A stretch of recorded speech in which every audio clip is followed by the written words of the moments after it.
இந்த big Boss season 8 பொறுத்த வரைக்கும் ஒரு வாய்ப்பு கிடைக்குது. ஸோ அந்த ஒரு வாய்ப்பை பயன்படுத்தி மக்கள்கிட்ட வந்து போய் சேரணும் அப்படின்னு சொல்லிட்டு முழுமையாக எஃபோர்ட் போட்டது அப்படின்னு பார்த்தீங்கன்னா நிறைய பேர் வந்து இருக்காங்க. ஆனால் இவங்களுக்கு நல்ல ஒரு வாய்ப்பு கிடைச்சுமே நம்மளுக்கு என்னத்துக்குடா இது அடாது ஜெயிலு மாதிரி இருக்குது, இதை விட்டு வெளியில் போனால் போதுடா, நம்ம என்னத்துக்கு வந்துக்கிறோங்க, என்ன விளையாட்டுக்காக வந்துக்கிறோம், ஜாலியாக வந்து பார்க்குக்கு வந்த மாதிரி வந்திருக்கோம், லவ் பண்ணிட்டு போகலாம், ஜாலியாக வந்து ஃபன் பண்ணிட்டு போகலாம், நம்ம இங்கே வந்து 2 3 கரெக்ட் பண்ணி வச்சோம் அப்படின்னா வெளியில் போய்ட்டு வந்து ஜாலியாக ஃபன் பண்ணலாம் அப்படின்னு சொல்லிட்டு இந்த மாதிரி உள்ளே வந்து வேடிக்கை பார்த்து நிற்கக்கூடிய ஆட்களும் வந்து இருக்காங்க. யாரை சொல்கிறேன்னு சொல்லிட்டு உங்களுக்கு வந்து சத்தியமாக வந்து தெரிஞ்சிருக்கும். எத்தனை பேர் எத்தனை கண்டஸ்டன்ஸ் பார்த்தீங்கன்னா வந்து எலிமினேஷன் ஆகி வெளியில் போவாங்க. அப்படிலாம் வெளியே போகும்போது நம்மளுக்கு என்ன தோணும் அப்படின்னா, ஏடா இந்த பிக் பாஸ் டீம் வந்து அன்ஃபேராக வந்து எவிக்ஷன் பண்ணிட்டுருக்காங்க. ஜெஃப்ரிலாம் சூப்பராக விளையாடினா, அதுக்கப்புறம் அந்த பொண்ணு ஒன்று வந்து விளையாடிச்சு ரியாலாம் பார்த்தீங்கன்னா சூப்பராக வந்து விளையாடிச்சு, எஃபோர்ட் போடுச்சு. அப்படி இருக்கும்போது அந்த மாதிரி வந்து விளையாடணும்னு சொல்லிட்டு ஆர்வமாக இருக்கக்கூடிய அந்த ஆட்கள்லாம் வந்து விட்டுப்பட்டு தேவையில்லாத ஷானியை பூரா வந்து உள்ளே வச்சுருக்காங்க. குறிப்பிட்டு சொல்லணும் அப்படின்னா வந்து விஜய் விஷாலை தான் வந்து சொல்கிறேன். இவன் வந்து எதுக்கு உள்ளே வந்திருக்கான், எதுக்கு வந்து உள்ளே இருக்கான்னு சொல்லிட்டு சத்தியமாக வந்து புரியல. வந்தால் என்ன பண்ணான், ஃபஸ்ட்டு வந்து ஒரு லவ் பண்ணான். தர்ஷிகா கூட பார்த்தீங்கன்னா மொக்க போட்டான். வந்த ஒரு 2 3 வாரம் பார்த்தீங்கன்னா சிறப்பாக இருந்தால். அதே மாதிரி பார்த்தீங்கன்னா தர்ஷிகா பார்த்தீங்கன்னா வேறு லெவல் கேமிங்கில் வந்து காமிச்சிருந்தாங்க.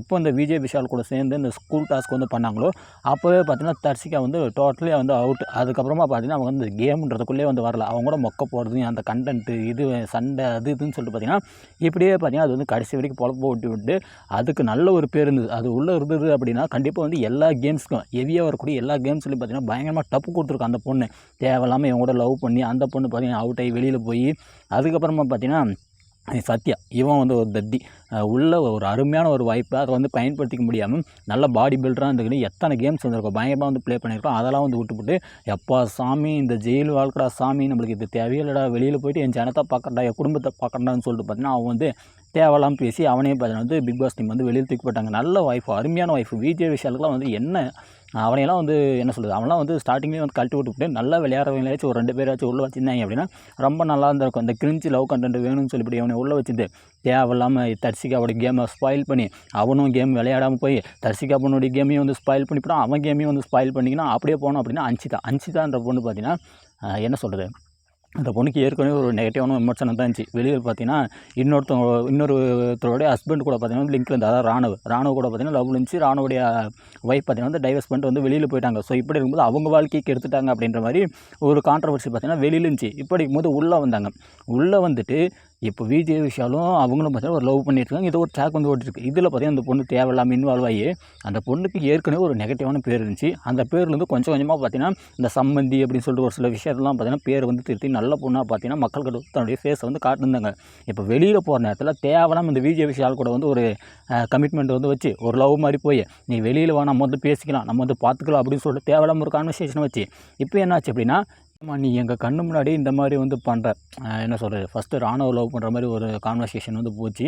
அதுக்கப்புறம் பார்த்தோம் அப்படின்னா இந்த மாதிரி இப்போ விஜய் விஷாலை வந்து லவ் பண்ணுற மாதிரி ஒரு கான்வர்சேஷன் வந்து போகுது. இதே விஜய் விஷால் லவ் பண்ணுறதே பார்த்தீங்கன்னா ஆனந்தியும் பவித்ராவும் பார்த்தீங்கன்னா வந்து ஒரு இடத்துல வந்து எக்ஸ்போஸ் பண்ணுவாங்க. அடுத்த இடத்துல பார்த்தீங்கன்னா நான் அந்த மாதிரி வந்து யோசிக்கல அப்படின்னு சொல்லிட்டு பார்த்தீங்கன்னா இந்த மாதிரி நான் லவ்லாம் வந்து யாரையும் பண்ண மாட்டேன், எனக்கு அது தேவையில்லாத அவுட் ஆஃப் சிலபஸ் அப்படின்னு பிடிலாம் பிட்டப் போட்டு கடைசியில் அவங்களாம் வந்து வெளியில் போயிட்டாங்க. யார் ஆனந்திலாம் வந்து வெளியில் போயிட்டாங்க, பவி மட்டும் தான் வந்து உள்ளே இருக்காங்க.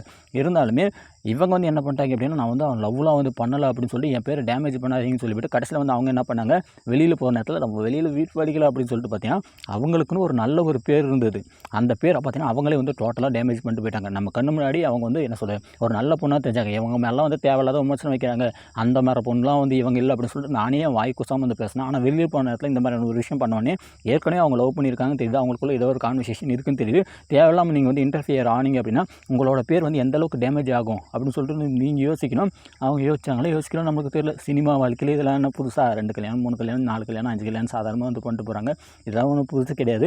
அதை தான் நானும் நினச்சேன். நீங்கள் என்ன நினச்சிங்க? இந்த மாதிரி அன்சிதா மேலே ஒரு நல்ல ஒரு ஒப்பீனியன் இருந்தது. பட் பார்த்தீங்கன்னா வெளியில் போகிற நேரத்தில் அவங்களே டேமேஜ் பண்ணிக்கிறாங்க.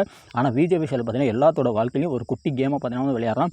அந்த விளையாட்டுக்கு உள்ளே வந்தானா இல்லை வந்து இந்த மாதிரி வந்து ஜாலியாக வந்து லவ் பண்ணலாம், மொக்க போடலாம், வெளியில் போனோம் அப்படின்னா ஜாலியாக வந்து எங்கேயாவது டூர் போடலாம் அப்படின்னு சொல்லிட்டு இந்த மாதிரி வந்து பிளான் பண்ணி உள்ளே வந்தானான்னு சொல்லிட்டு சத்தியமாக எனக்கு தெரியல. உங்களுக்கு என்ன தோணுது அப்படின்றத மறக்காமல் கமெண்ட்ல போடுங்க.